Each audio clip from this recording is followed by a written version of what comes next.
আলাইকুম বন্ধুরা, সবাইকে শুভ সকাল জানাচ্ছি চেরাপুঞ্জি থেকে। আজকে আমাদের চেরাপুঞ্জিতে দ্বিতীয় দিন এবং মেঘালয় রাজ্যের তৃতীয় দিন। আজকে আমরা সকালেই চলে যাচ্ছি নৌকালিখাই ফলস দেখার উদ্দেশ্যে। যদিও গতকাল রাতে সন্ধ্যার দিকে আমরা নৌকালিখাই ফলস গিয়েছিলাম, বাট যেহেতু সবাই যেতে পারিনি, সো আজকে সকালে ফ্রেশ হয়ে হোটেল থেকে বের হয়ে আমাদের প্রথম গন্তব্য নৌকালিখাই ফলস।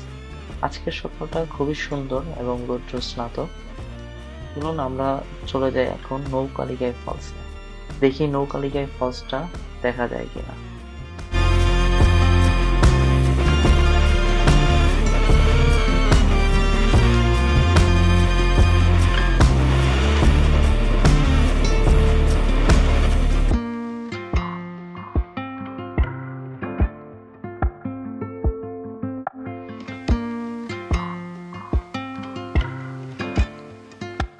নৌকালিখাই ফলসে যাওয়ার পথে যদিও এতক্ষণ রাস্তায় খুব বেশি রোদ ছিল, কিন্তু এখন দেখেন একদম মেঘে ঢাকা রাস্তা শুরু হয়ে গিয়েছে।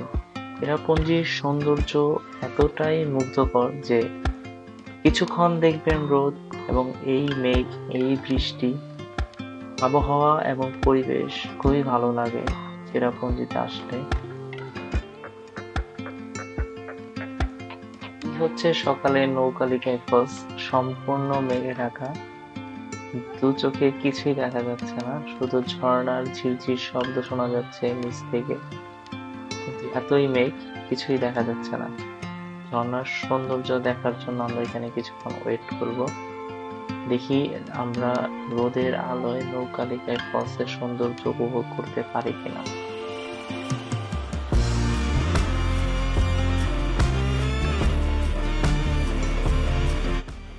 আমরা যেহেতু সকালে নাস্তা করিনি, এখন প্রায় দুপুর 12টা এবং এখানেও সম্পূর্ণ মেঘে ঢাকা।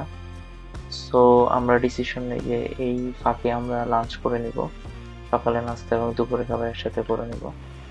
সো এখানে কিছুক্ষণ ওয়েট করা হবে, প্লাস যদি এই সময়ের মধ্যে মেঘগুলো সরে যায় তাহলে আমরা নৌকালিখাই ফলসটা দেখতে পারবো। নৌকালিখাই জলপ্রপাত ভারতের মেঘালয় রাজ্যের চেরাপুঞ্জি এলাকায় অবস্থিত এবং এটি দেশের অন্যতম উঁচু জলপ্রপাত হিসেবে পরিচিত। প্রায় 340 মিটার উচ্চতা থেকে জলধারা নেমে এসে নিচের পুকুরে পড়ে, যা এক মনোমুগ্ধকর দৃশ্য সৃষ্টি করে। এই জলপ্রপাতের চারপাশে সবুজ পাহাড় এবং ঘন বনভূমি এর সৌন্দর্যকে আরো বাড়িয়ে তোলে। বর্ষাকালে এই জলপ্রপাত বিশেষ আকর্ষণীয় হয়ে ওঠে, কারণ সেই সময় এটি সর্বোচ্চ জলধারা বহন করে। এই কারণেই নৌকালিখাই ফলসে ভ্রমণের সর্বশ্রেষ্ঠ সময় হচ্ছে বর্ষাকাল।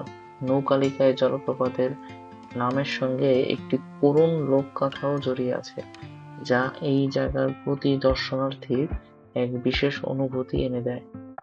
এটি প্রকৃতি প্রেমীদের এবং ভ্রমণ পিপাসুদের জন্য একটি আদর্শ গন্তব্যস্থল। এখানে অনেকক্ষণ ওয়েট করার পরেও আসলে ফলসটি দেখতে পেলাম না মেঘের। সো এখন যেহেতু প্রায় দুপুর হয়ে গেছে, আমরা এখন চলে যাচ্ছি পরবর্তী গন্তব্যের উদ্দেশ্যে।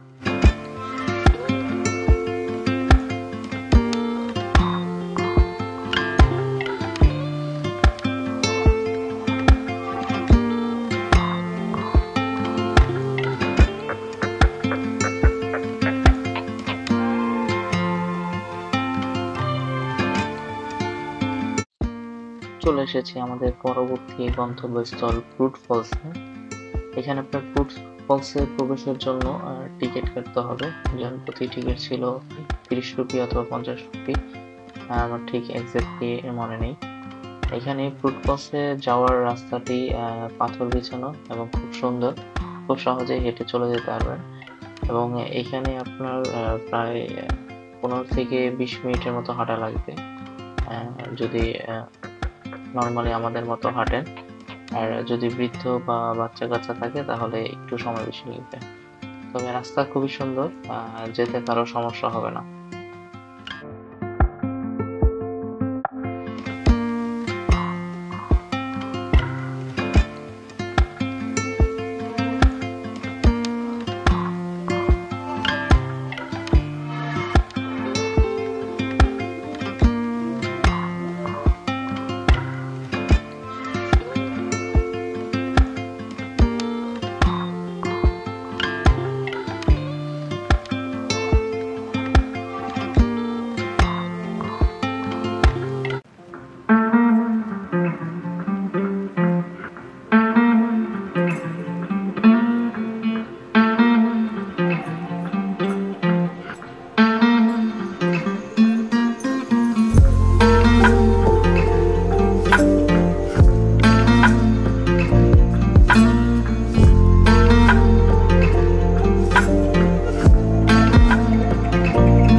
ফলস দেখে চলে যাওয়ার পথে ঠিক হাতের বাম পাশে একটা রাস্তা দেখতে পাই। হাতের বাম পাশে এই রাস্তা দিয়ে ঢুকলেই আপনি একদম ফলসের নিচে চলে যেতে পারবেন। ঠিক আমরা এক জায়গাটায় আছি, ঠিক সেই জায়গাটা দিয়ে, এবং এখানে আপনি একদম ফলসের একদম নিচে আসতে পারবেন। খুবই ভালো লাগবে আপনার এই জায়গাটাতে, এবং ফলসের পানি যখন আপনার শরীরে এসে পড়বে এবং খুব ভালো লাগবে। আমরা সবাই যখন এখানে এসেছি এবং খুবই আমরা মজা করেছি এখানে, খুবই এনজয় করেছি এই জায়গাটা। সো আপনারা যারা ফ্রুট ফলস আসবেন তারা অবশ্যই শুধুমাত্র সামনে থেকে ফ্রুট ফলস না দেখে অবশ্যই ঠিক এই বাম পাশ দিয়ে যাওয়ার পথে বাম পাশ এবং আসার পথে ডান পাশ দিয়ে এই রোডটাতে ঢুকে একদম ফলসের নিচে আসবেন। এটা must be recommended from me. আমি আপনাদের রিকমেন্ড করছি, এখানে আসলে আপনারা সবচেয়ে বেশি এনজয় করতে পারবেন।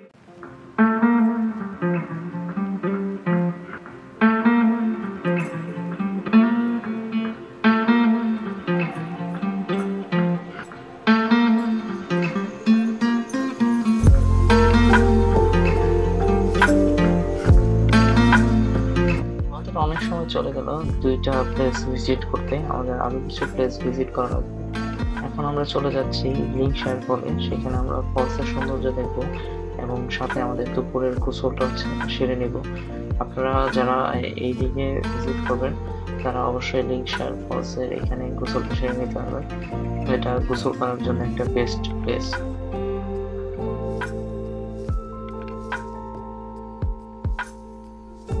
ফলসে আপনাদের টিকিট কেটে ঢুকতে হবে, এবং টিকিট কেটে ঢোকার পর আপনাদের কিছু দূর হেঁটে যেতে হবে 15 থেকে 20 মিনিট। এর মাঝে একটা ভিউ পয়েন্ট আছে, সো এই ভিউ পয়েন্টটা আপনারা দেখে যেতে হবে।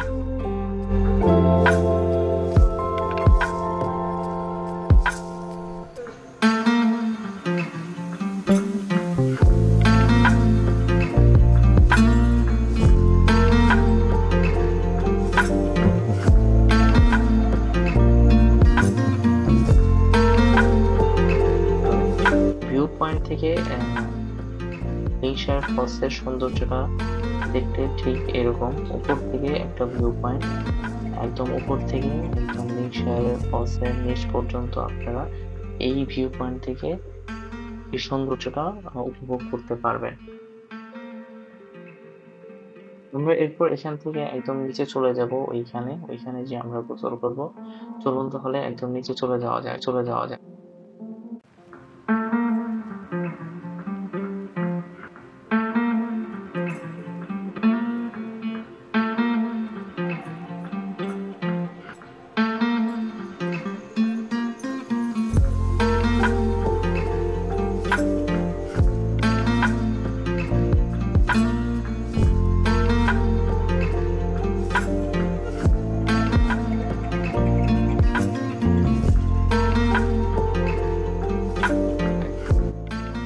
চলে এসেছি লিংকশায়ার ফলসের একদম নিচ থেকে ফলসটা দেখতে ঠিক এরকম।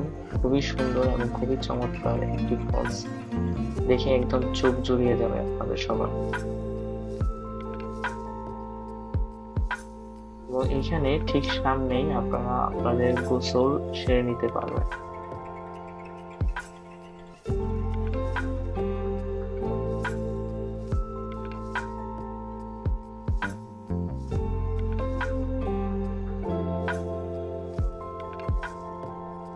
লিংকশায়ার ফলস থেকে আমরা এখন চলে এসেছি মাউসাডং ফলসে। উপর থেকে মাউসাডং ফলসের সৌন্দর্যটা ঠিক এরকম। চারপাশে শুধু পাহাড় এবং পাহাড়, চারিদিকে সবুজের সমারোহ। খুবই চমৎকার এবং মনোমুগ্ধকর একটি দৃশ্য। আমরা এখন নিচে একদম মাউসাডং ফলসে চলে যাব এই গেটের প্রবেশদ্বার দিয়ে, এবং এখানে আপনাদের অবশ্যই টিকিট কেটে ঢুকতে হবে। এবং এখানে ভিজিট করার সর্বশেষ সময় বিকেল 5টার ভিতরে আসতে হবে। আমরা যেহেতু একদম শেষ মুহূর্তে এসেছি, আমরা খুব দ্রুত চলে যাব ফলসে এবং ফলস থেকে চলে আসব। আমরা শেষ মুহূর্তে আসার কারণে আমরা এখানে এই পথটা একদম দৌড়িয়ে গিয়েছি, যাতে দ্রুত করে আমরা ফলসটা দেখে আবার চলে আসতে পারি, যেহেতু সময় খুব সীমিত।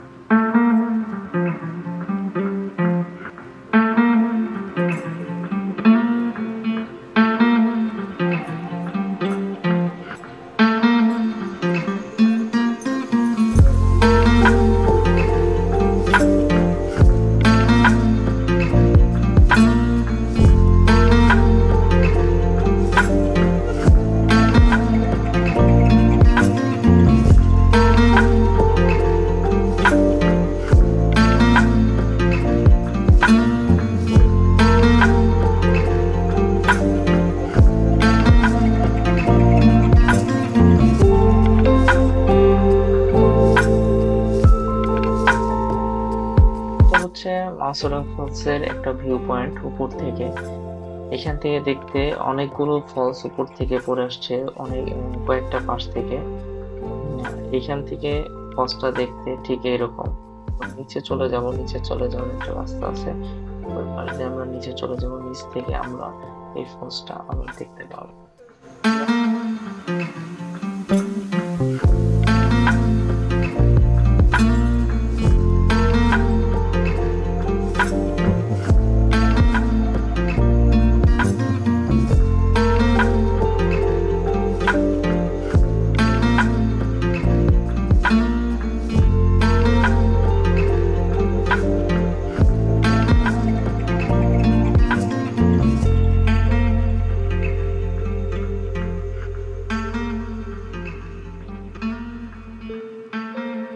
এখন চলে এসেছি ফলসের একদম নিচে। এই নিচ থেকে ফলসটা দেখতে ঠিক এইরকম, কিন্তু এই ফলসের কয়েকটা স্টেপ আছে, কিন্তু সম্পূর্ণ সবগুলো স্টেপ আপনি কোথাও থেকে একসাথে দেখতে পাবেন না। নিচ থেকে কিছু স্টেপ দেখা যায় এবং উপর থেকে উপরের স্টেপ গুলো দেখা যায়। যখন আবার নিচের কিছু স্টেপ দেখা যায় না। আমার বাম পাশে একটা ফলস আছে, আপনারা দেখতে পাচ্ছেন। সো এই ফলসটা হচ্ছে চারপাশ দিয়ে ফলসটা এসে পড়েছে কয়েকটা স্টেপে। সো আপনার যদি পুরো ফলসটা দেখতে চান, তার উপরের থেকেও দেখতে হবে, নিচে এসে দেখতে হবে, তাহলে পুরো ফলসের সৌন্দর্যটা আপনারা উপভোগ করতে পারবেন। মাউসারেং ফলস দেখা আমাদের শেষ। এখন আমরা খুব দ্রুতই চলে যাব আমাদের শিলং এর উদ্দেশ্যে রওনা দিতে হবে।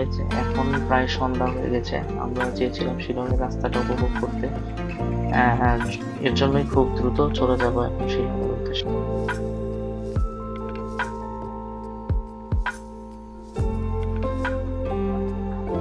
মাউসারেং ফলস থেকে বের হয়ে আমরা যাওয়ার পথে আমাদের গাড়ি দাঁড়া করিয়ে দিলাম। এমন সুন্দর একটা মুহূর্ত, বিকেল সন্ধ্যার গোধূলি লগ্ন উপভোগ করার জন্য। আকাশে সূর্য যখন ঢেলে পড়ছে, তখন পাহাড়ের মাঝখানে ঠিক মেঘগুলো এভাবেই জড়ো হয়েছিল, এবং এটা দেখার জন্য সকল পর্যটক যাওয়ার পথে দাঁড়িয়ে গেছিল, এবং আমরাও দাঁড়িয়ে গেলাম এই সৌন্দর্যটা দেখার জন্য এবং আপনাদেরকে দেখানোর জন্য। আমরা যেহেতু আজকে রাতটা কাটাবো শিলংয়ে, সো আমরা চেরাপুঞ্জি থেকে আমাদের সাইট সিইং গুলো শেষ করে আমরা এখন চলে যাচ্ছি শিলং এর উদ্দেশ্যে। এবং শিলং এর এই রাস্তাটা এতই সুন্দর যেটা বলে বোঝানোর মতো না। খুবই সুন্দর একটা রাস্তা। আমরা এই সৌন্দর্যটা বিকেলে দিকে উপভোগ করতে চেয়েছিলাম। আমরা চেয়েছিলাম একটু আগে আগে বেরোতে, কিন্তু সেটা হয়নি। তারপর আমরা কিছু সময় রাস্তাটা পেয়েছি বিকালে কিছু মুহূর্ত, আর বাকিটা পেয়েছি সন্ধ্যার পরে। তো আপনারা চেষ্টা করবেন বিকেলের মুহূর্তে যাতে আপনারা এই রাস্তা দিয়ে শিলংয়ে পৌঁছে যেতে পারেন, এবং খুবই ভালো লাগবে। এই রাস্তাটার সৌন্দর্য একদম একদম খুবই সুন্দর, বলে বোঝানোর মতো না। এবং এই রাস্তা দিয়ে যখন গাড়ি চলে এবং বাইক গুলো যায়, দেখতে খুবই চমৎকার লাগে। আমি এখন আর কথা বলতে চাচ্ছি না, আপনারা শুধু রাস্তার সৌন্দর্যটা উপভোগ করুন। দেখুন কত সুন্দর রাস্তা, কত সুন্দর দৃশ্য, আশেপাশে পাহাড় পর্বত।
বসতে রাত প্রায় 7:30 এবং শিলংয়ে রাত 8টার পরে 8টার পরে সব দোকানপাট এবং সবকিছু বন্ধ হয়ে যায়। সো আমাদের এখানে অনেক দেরি হয়ে গেছে, আমাদের অলরেডি 7:30 বাজে। এখন আমাদের হোটেল ঠিক করতে হবে, আমরা এখন যাবো হোটেল ঠিক করতে এবং হোটেল ঠিক করে আমরা ব্যাগ ট্যাগ রেখে আমাদের, যেহেতু সবারই কিছু শপিং করার প্রয়োজন ছিল, সো আমরা বের হয়ে যাবো শপিং করার উদ্দেশ্যে। আমরা কিছুক্ষণ আগেই হোটেল রুম ঠিক করে হোটেলের সব ব্যাগ ট্যাগ রেখে বের হলাম এবং বের হতে হতে প্রায় 8টা বেজে গেছে এবং ম্যাক্সিমাম মার্কেট এবং দোকানপাটগুলো সব বন্ধ হয়ে গিয়েছে, আপনারা দেখতে পাচ্ছেন। জানি না কিছু কিনতে পারবো কিনা, শপিং করার ইচ্ছা ছিল, মনে হয় পারবো। তারপরে দেখি একটু ভিতরে যে শিলংয়ের মেইন পয়েন্টে যে কিছু পাওয়া যায় কিনা। শিলং শহরটা আমার কাছে খুব বেশি ভালো লেগেছে সেটা আমি বলবো না, কারণ হচ্ছে এখানে অনেকটা গ্যাঞ্জাম, লোক বেশি, কোলাহল বেশি। আমরা আসলে ঘুরতে এসে আমি যেটা পছন্দ করি পার্সোনালি একটু নীরব, যেটা চেরাপুঞ্জির মতো ছিল, নিরিবিলি, খুব শান্তশিষ্ট। বাট শিলং শহরটা সেরকম না, শিলং শহরটা একটু জাঁকজমকপূর্ণ এবং শপিং করার জন্য মার্কেট টার্কেট আছে এবং অনেকটা আমাদের গুলিস্তানের মতো, আপনারা দেখতে পাচ্ছেন অনেক কোলাহল, অনেক বেশি মানুষজন। এর জন্য আমার খুব বেশি ভালো লাগেনি। যেহেতু আমি আসিনি আগে, এই প্রথম, এর জন্য আসলে আসা, কিন্তু পরবর্তীতে আমি শিলং যদি আসি মেঘালয় রাজ্যে কখনো ভ্রমণ করতে, আমি অবশ্যই শিলংটা অ্যাভয়েড করার চেষ্টা করবো। আমরা শপিং শেষ করে চলে আসলাম রাতের ডিনার করতে এবং ঠিক শহরের মাঝখানে একটি রেস্টুরেন্ট আছে, আমাদের ড্রাইভার বলেছিল এটার খাবারটা খুব ভালো, অ্যামরিট কিচেন নামে। সো আমরা এখানে আসি রাতের ডিনার করতে এবং খাবারের কোয়ালিটি আসলেই খুব ভালো ছিল এবং এদের প্রেজেন্টেশনটাও জোস ছিল। প্রেজেন্টেশনটা আপনারা দেখতে পাচ্ছেন, খুবই চমৎকার খাবার ছিল এবং তাদের ব্যবহারও খুব ভালো ছিল, যেটা খুব ভালো লেগেছে। সো আপনারা যদি আসেন শিলং শহরে, অমৃত কিচেনে আপনারা খেয়ে যেতে পারেন রাতের ডিনার। সো আজকে এইটুকুই, দেখা হচ্ছে আগামীকাল সকালে ইনশাআল্লাহ।